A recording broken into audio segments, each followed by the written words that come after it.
बिस्मिल्लाहिर्रहमानिर्रहीम। अस्सलामुअलैकुम। मरियम के किचन में आप सबका वेलकम। तो काफ़ी टाइम बाद आज मैं वीडियो अपलोड कर रही हूँ। आज हम बनाने जा रहे हैं मुर्ग छोले, जिसके लिए मैंने पतीली में ऑयल लिया है 1 कप, और यहाँ पर एक बड़े साइज़ की प्याज है, 2 इंच का अदरक का टुकड़ा है और 5 से 6 लहसुन के जवे हैं। वो हम ब्लेंडर में ब्लेंड कर लेंगे और ऑयल गरम करके हम ये जो ब्लेंडर में ब्लेंड किया हुआ मिक्सचर है ये शामिल कर देंगे। प्याज, लहसुन, अदरक के साथ अब हम इसमें शामिल कर रहे हैं हाफ़ टी स्पून लाल मिर्चों का पाउडर, हाफ़ टी स्पून हल्दी पाउडर। हल्दी शामिल करने के बाद हम मसाले को भूनेंगे ताकि प्याज का जो कच्चापन है वो दूर हो जाए और जो पानी है प्याज का वो खुश्क हो जाए। साथ ही हम इसमें चिकन भी शामिल कर देंगे। इसको 2-3 मिनट बाद कुक करने के बाद देखिए अब ऑयल निकल आया है। अब मैंने इसमें चिकन शामिल कर दी है। नमक अभी हमने इसमें शामिल नहीं किया, क्योंकि जब मैंने चनों को बॉईल किया था तो उसमें मैंने नमक शामिल किया हुआ है हाफ़ टी स्पून।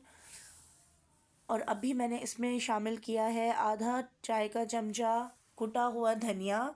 धनिया हमने इस स्टेज पे शामिल किया है जब हमने थोड़ा सा मसाला और चिकन को भून लिया है। अब मैंने यहाँ पर चने बॉयल जो करके रखे हुए थे, हम इसी का ही पानी इसमें शामिल करेंगे। अगर हमें और ज़रूरत पड़ेगी तो हम पानी और शामिल कर लेंगे, लेकिन अभी हम यही पानी जिसमें मैंने चनों को बॉयल किया है इसी को ही हम शामिल करेंगे। चनों को मैंने ओवरनाइट सोक कर दिया था 1 चाय की चमची मीठा सोडा डालकर, और फिर सुबह उठ के अच्छे तरीके से वॉश करके 3 ग्लास पानी में मैंने इसे बॉयल कर लिया था।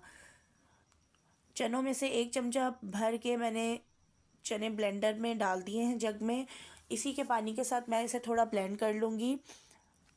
ये जो ब्लेंड हुआ हुआ मिक्सचर होगा ये हम डालेंगे अपनी ग्रेवी को थिक करने के लिए। वैसे मसूर की दाल का भी इस्तेमाल किया जा सकता है, लेकिन मैं चनों का ही पेस्ट बना के डालूँगी। इससे बहुत ही अच्छी थिकनेस आती है और बहुत अच्छा टेस्ट भी आता है, और हमारा जो शोरबा होता है वो थोड़ा सा थिक हो जाता है।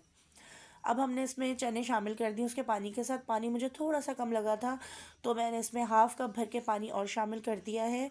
अब हम इसको पकने के लिए रख देंगे। जब तक ये पकता है 10 से 15 मिनट हम इसको मीडियम फ्लेम पर बॉयल आने तक छोड़ देंगे। अच्छा, यहाँ पर मुझे नमक थोड़ा सा कम लगा था तो मैंने इसमें नमक भी और शामिल कर लिया है। नमक आपने हस्बे ज़ायका ही डालना है, जितना आप लोगों के घर में खाया जाता है। मैंने नमक कम ही रखा है क्योंकि हमारे घर में नमक का इस्तेमाल कम किया जाता है। तो अब यहाँ पर जो है 20 मिनट हो गए हैं तकरीबन। अब मैं इसमें जो मैंने ब्लेंड करके रखे हुए थे चने, उनको भी मैं डाल दूँगी। इससे इसकी जो ग्रेवी है वो काफ़ी अच्छी थिक हो जाएगी। अब हम इसको 5 मिनट के लिए बिल्कुल हल्की आंच पर रख देंगे। अच्छा हाँ, यहाँ इस स्टेज पे मैंने इसमें half tea spoon black pepper, half tea spoon गरम मसाला पिसा हुआ, और अब मैं इसमें शामिल कर रही हूँ कुटा हुआ ज़ीरा। आधा ही चाय का चमचा मैंने कुटा हुआ ज़ीरा भी इसमें डाला है। ये हमने बिल्कुल एंड में डालना है, इससे इसका टेस्ट और खुशबू बहुत ही अच्छी इसमें आएगी। शुरू में हम डालेंगे तो हमारा जो सालन है इसका कलर थोड़ा सा डार्क हो जाएगा, तो हमने ये एंड में ही डालना है। अब हम इसको हल्की आंच पर 5 मिनट के लिए कुक करने के लिए रखेंगे। 5 मिनट हो गए हैं। अब हम इसमें साबुत हरी मिर्ची शामिल करेंगे। इसकी खुशबू और जायका बहुत ही अच्छा आता है, और अगर किसी ने मिर्ची खानी भी हो तो वो इसे तोड़ के खा सकता है सालन में। तो हमारा सालन जो है वो तैयार हो गया है। उम्मीद है कि आपको मेरी रेसिपी अच्छी लगी होगी। अगर अच्छी लगी हो तो मुझे कमेंट करके कमेंट बॉक्स में बताइएगा। अगली रेसिपी के साथ फिर मिलेंगे। जब तक के लिए अपना बहुत सारा ख्याल रखिएगा और मुझे अपनी दुआओं में याद रखिएगा। अल्लाह हाफिज़।